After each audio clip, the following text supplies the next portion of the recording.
the three-headed monster of Messi and Neymar and Luis Suarez. They've been on fire lately. Have they gotten over all of their issues and now on a fast track? Well, they were on a really nice run. They'd won 11 straight games in Spain and then had this bizarre 1-0 loss at home to Malaga the other day, where I think this might just be kind of a one-off bad day for them, and wouldn't put too much stock into that for this Champions League matchup against Man City. Man City's coming in off a 5-0 win over Newcastle. They're back in the race in the Premier League, only 5 points behind Chelsea. But this is going to be tough for Man City because Yaya Touré is suspended. In my opinion, he's their best player.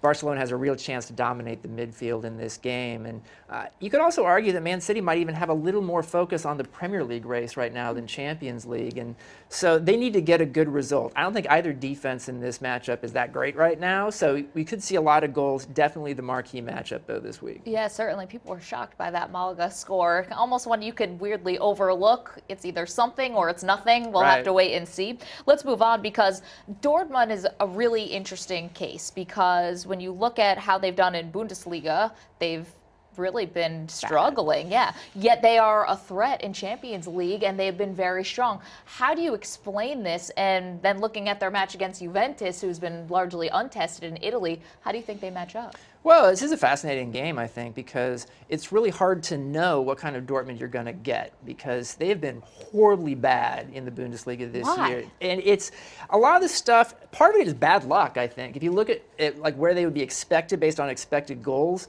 a lot of the analytical tools, they would be in the upper half of the Bundesliga, but they were in last place just a couple weeks ago. They've won a few now to get out of the relegation zone, but they've still got their work cut out for them just to finish mid-table. I don't think they're going to make Champions League for next year, but they're capable on the day of playing very well in Champions League. They did that in the group stage. This is one of those bizarre situations we see in soccer every once in a while.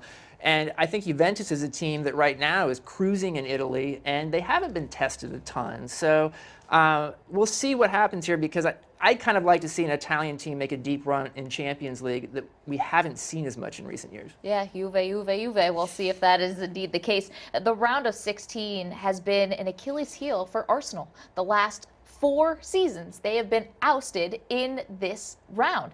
Can they finally get over the hump? And Monaco, a team that is beatable but is not a walkover per se, is this another team that could knock Arsenal out of the Champions League? Well, it certainly helps for Arsenal that they didn't draw Bayern Munich this year, which has eliminated them pretty regularly in Champions League. And Monaco's a different team. Now, they're not a team you should overlook completely, but they're not the team that was there a year ago that qualified for Champions League, and they're doing okay in France this year, but they sold James Rodriguez. Falcao's not with them any longer, and so I really think Arsenal's going to probably win this one pretty easily and get to the quarterfinals. Is there a mental aspect of this when you're a team that has been eliminated in this round? Does this become now way more important, and maybe do you start to get tight?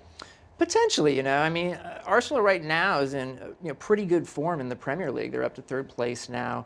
The joke the last few years has been that they win the 4th place trophy every year and qualify for Champions League. So they love that joke. But I think for Arsenal fans, it would be good to make a deep run in Champions League this year. They haven't done it for a while, and they haven't been to the final since 2006.